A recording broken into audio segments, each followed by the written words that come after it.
ಸಮಾಧಾನ, ದಯೆ, ಕರುಣೆ, ಸಮಾಧಾನ ಅದರ ಫಲ. ಎಷ್ಟೇ ಹಣ ಇದ್ದರೂ ಅದು ಸಮಾಧಾನ ಅಲ್ಲ.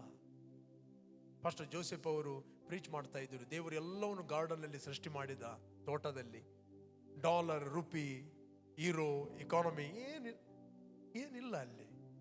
ಹಣ ಯಾರಿಗೆ ಕೊಡ್ಲಿಕ್ಕೆ? ಅವರು ಇಬ್ಬರೇ ಇರುವುದು. ಆದರೆ ಬೇಕಾದಷ್ಟು ತಿನ್ಲಿಕ್ಕೆ ಅವರಿಗಿತ್ತು, ಬೇಕಾದಷ್ಟು ಫ್ರೂಟ್ಸ್ಗಳಿದ್ದವು, ಬೇಕಾದಷ್ಟು ನ್ಯೂಟ್ರಿಷನ್ ಫ್ರೂಟ್ ಎಲ್ಲ ದೇವರು ಇಟ್ಟಿದ್ದ. ಯಾವುದು ತಿನ್ಬೇಡ ಅದೇ ಒಂದು ಆಸೆ.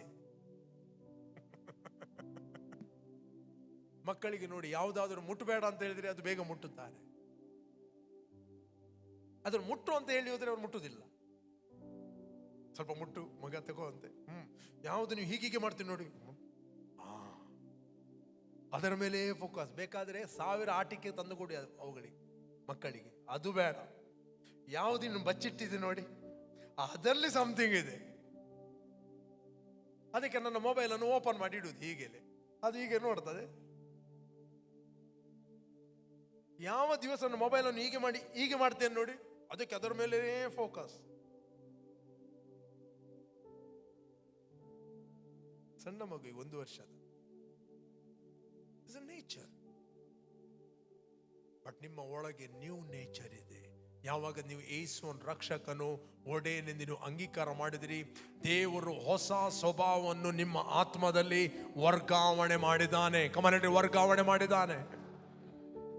ಡಿವೈನ್ ಲೈಫ್ ನಿಮ್ಮ ಒಳಗಿದೆ, ದೈವಿಕ ಸ್ವಭಾವ ನಿಮ್ಮ ಒಳಗಿದೆ, ಆರೋಗ್ಯ ನಿಮ್ಮ ಒಳಗಿದೆ. ಪಕ್ಕದವರಿಗೆ ಹೇಳ್ರಿ, ಆರೋಗ್ಯ ನನ್ನ ಒಳಗಿದೆ. ಕಮಾನ್ ಹೇಳ್ರಿ, ಆರೋಗ್ಯ ನನ್ನ ಒಳಗಿದೆ. ಆರೋಗ್ಯ ನನ್ನ ಒಳಗೆ ಇದೆ. ಹೇಳ್ರಿ, ನಾನು ಅನಾರೋಗ್ಯವನ್ನು ನಿರಾಕರಿಸ್ತೇನೆ. ಹೇಳ್ರಿ, ಯಾವುದೇ ಹಾರ್ಟ್ ಪ್ರಾಬ್ಲಮ್, ಯಾವುದೇ ಅಲರ್ಜಿ, ಬ್ಲಡ್ ಡಿಸೀಸ್ ನನ್ನನ್ನು ಆಳಲು ಆಗುವುದೇ ಇಲ್ಲ. ಹೇಳ್ರಿ, ಆಗುವುದೇ ಇಲ್ಲ.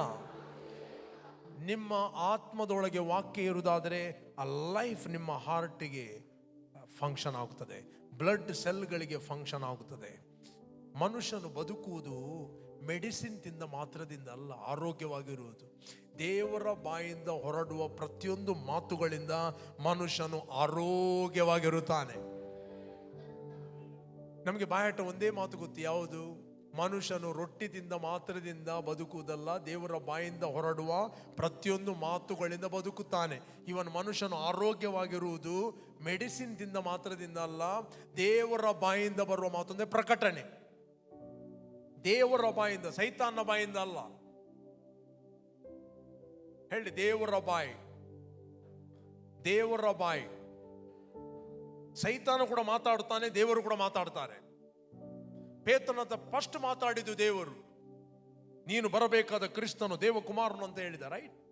ಯೋನನ ಮಗನಾದ ಸೀಮೋನ್ನೇ, ಈ ಗುಟ್ಟು, ಈ ರಹಸ್ಯ, ಈ ರೆವಲೇಷನ್ ನಿನಗೆ ಓಪನ್ ಮಾಡಿದ್ದು ನಿನ್ನ ಇಂದ್ರಿಯಗಳ ಜ್ಞಾನ ಅಲ್ಲ, ಪರಲೋಕದ ತಂದೆ ನಿನಗೆ ಮಾತಾಡಿದರು. ಸ್ವಲ್ಪ ಹೊತ್ತಿನ ನಂತರ ಯೇಸು ಸ್ವಾಮಿ ಹೇಳಿದ, ತನ್ನ ದರ್ಶನವನ್ನು ಹೇಳಿದ. ಮನುಷ್ಯ ಕುಮಾರನು ಹಿಡಿತಾರೆ, ಅನ್ಯ ಜನರ ಕೈಗೆ ಕೊಡುತ್ತಾರೆ, ಅವನು ಸಾಯ್ತಾನೆ. ಇಮ್ಮಿಡಿಯೇಟ್ಲಿ ಪೇತ್ರನು ಹಿಡಿದು ಅವನ ಬದಿಗೆ ಎಳೆದು ಗದರಿಸಿ, ದೇವರು ನಿನ್ನನ್ನು ಕಾಪಾಡಲಿ. ಹಾಗೆ ಹೇಳ್ಬೇಡ ಸ್ವಾಮಿ. ಹಲೋ. ಅದೇ ಹೊತ್ತಿನಲ್ಲಿ ಯೇಸು ಸ್ವಾಮಿ ಪೇತ್ರನು ಗದರಿಸ್ತಾನೆ, ತೊಲಗು ಸೈತಾನೆ. ಇದು ಮನುಷ್ಯನ ಆಲೋಚನೆ, ದೇವರ ಆಲೋಚನೆ ಅಲ್ಲ.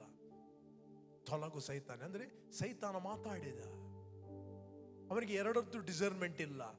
ದೇವರು ಮಾತಾಡಿದ್ದು ಯಾವುದು, ಸೈತಾನ ಮಾತಾಡಿದ್ದು ಯಾವುದು ಅಂತ.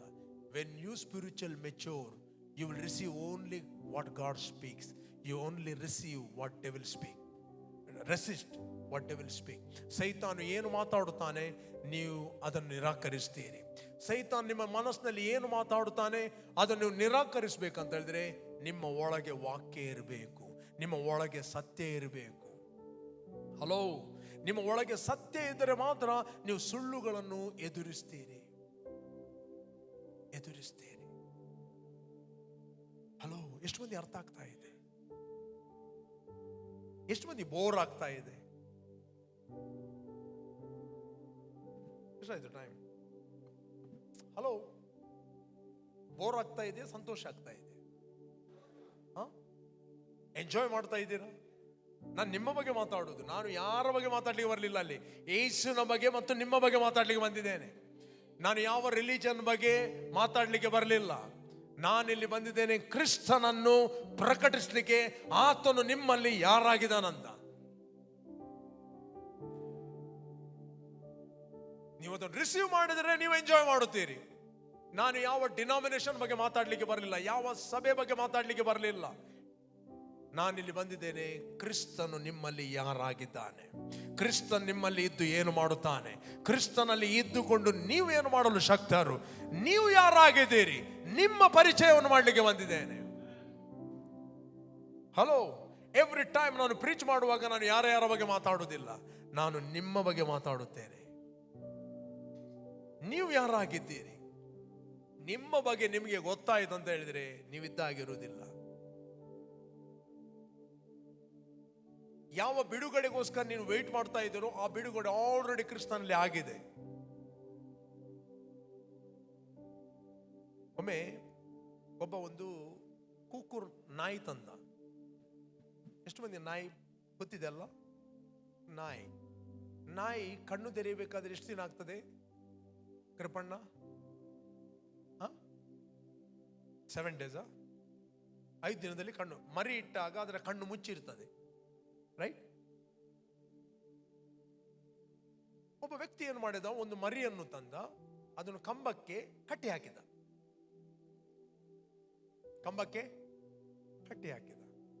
ಅಲ್ಲೇ ಊಟ ಹಾಕಿದ, ಅಲ್ಲೇ ತಿಂಡಿ ಹಾಕಿದ, ಅಲ್ಲೇ ಒಂದು ಬಟ್ಟಿ ಇಟ್ಟ, ಏನ್ ಹೇಳ್ತಾರೆ, ಬುಟ್ಟಿ ಇಟ್ಟ. ಆ ಬುಟ್ಟಿಯಲ್ಲಿ ಸ್ವಲ್ಪ ಹೊಯ್ಗೆ ಹಾಕಿದ, ಅಲ್ಲೇ ಟ್ರೈನ್ ಮಾಡಿದ, ಅಲ್ಲೇ ಕಕ್ಕ ಮಾಡಲಿಕ್ಕೆ, ಅಲ್ಲೇ ಸುಸು ಮಾಡಲಿಕ್ಕೆ ಡೇ ಬೈ ಡೇ ಚೇಂಜ್ ಮಾಡ್ತಾ ಇದ್ದ. ದಿನಾಲು ತಿಂಡಿ ಆಗ್ತಾ ಇದ್ದ. ಸುಮಾರು 5 ವರ್ಷ ಆಯಿತು. ಅಲ್ಲಿ ಅದು ಕಣ್ಣು ತೆರೆಯಿತು, ರೈಟ್? ಕಣ್ಣು ತೆರೆಯಿತು.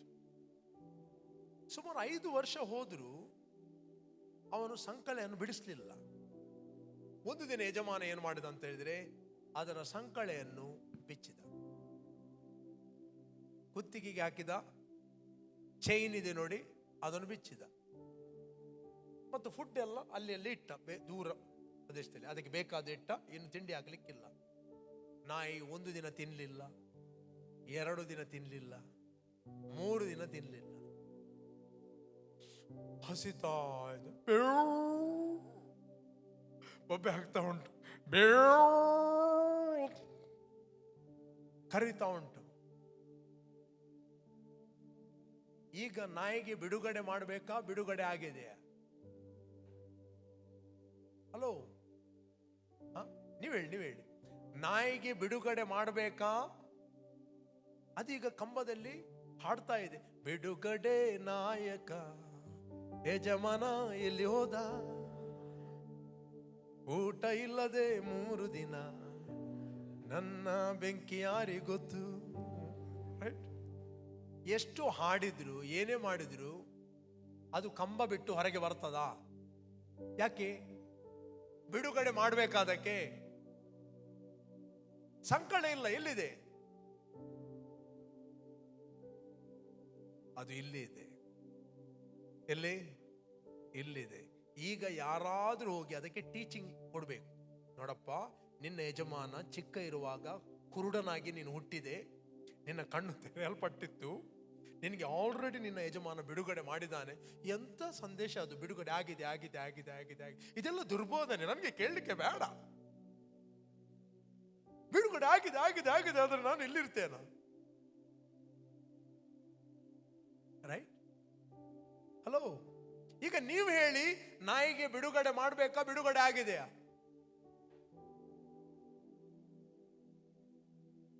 ಹಾಗಾದ್ರೆ ಅದು ಮೊದಲು ಕೇಳಬೇಕು. ಸುವಾರ್ತೆಯನ್ನು ಏನು ಮಾಡಬೇಕು? ಕೇಳಬೇಕು. ಯಾರ ವಿಷಯದಲ್ಲಿ ಕೇಳಬೇಕು? ಅದರ ವಿಷಯದಲ್ಲೇ ಕೇಳಬೇಕು. ಸತ್ಯವನ್ನು ತಿಳಿದುಕೊಳ್ಳ್ರಿ, ಸತ್ಯವು ನಿಮ್ಮನ್ನು know the truth. Truth will make you free.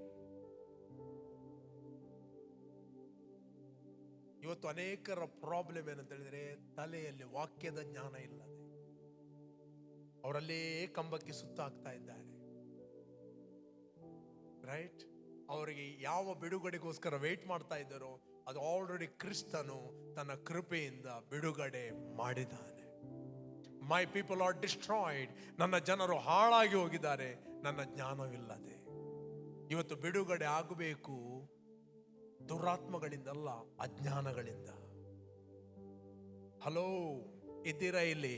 ಯಾವುದರಿಂದ ಬಿಡುಗಡೆ ಆಗಬೇಕು? ಅಜ್ಞಾನದಿಂದ ಬಿಡುಗಡೆ ಆಗಬೇಕು. ದೇವರು ಆಲ್ರೆಡಿ ಬಿಡುಗಡೆ ಮಾಡಿದ್ದಾನೆ. ಇನ್ನೊಂದು ಸ್ಟೋರಿ ಕೃಪಣ್ಣ ಹೇಳ್ತಾ ಇದ್ರು, ಇದು ನನಗೆ ಕೃಪಣ್ಣನಿಂದ ಸಿಕ್ಕಿತ್ತು. ನಾನು ಮೊದಲು ಕೂಡ ಹೇಳಿದ್ದೇನೆ, ಒಂದು ದೊಡ್ಡ ಆನೆಯನ್ನು ಯಾವುದರಲ್ಲಿ ಕಟ್ಟಿ ಹಾಕಿದ್ದಾರೆ? ಸಣ್ಣ ದಾರದಲ್ಲಿ ಕಟ್ಟಿ ಹಾಕಿದ್ದಾರೆ. ಆಗ ಎಲ್ಲರೂ ಬಂದವರು ಹೇಳ್ತಾ ಇದ್ದಾರೆ, ವಾವ್, ಎಷ್ಟು ದಾರ ಪವರ್ಫುಲ್, ನನಗೂ ಕೂಡ ಈ ದಾರ ಬೇಕು, ನೂಲು ನನಗೂ ಕೂಡ ಬೇಕು. ಕೇಳ್ತಾರೆ, ಎಲ್ಲಿ ಸಿಗ್ತದೆ ಈ ದಾರ? ಅಲ್ಲಿ ಇದ್ದ ಮೌತ ಹೇಳ್ತಾ ಇದ್ದಾನೆ, ದಾರ ಪವರ್ಫುಲ್ ಅಲ್ಲ, ಆನೆ ಪವರ್ಫುಲ್. ಇಲ್ಲಪ್ಪ, ದಾರ ಪವರ್ಫುಲ್. ಅದು ಕಟ್ಟಿದ್ದು ದಾರದಲ್ಲಿ ಅಲ್ಲ, ಸಂಕಲಲ್ಲಿ ಕಟ್ಟಿದಾರ. ಈಗ ನೀವು ಹೋಗಿ ಹೇಳಿದ್ರಿ, ನಿಮ್ಗೆ ಗೊತ್ತಿಲ್ಲ, ನೀವು ಅಫ್ಕೋರ್ಸ್ ನೀವೇನು ಹೇಳ್ತೀರಿ? ಇವತ್ತು ಅನೇಕ ಜನರು ಹೇಳಿದ್ರು, ನೋ ವಿಶ್ವಾಸಗಳು ಸೈತಾನ ಭಯಂಕರ ಪವರ್ಫುಲ್.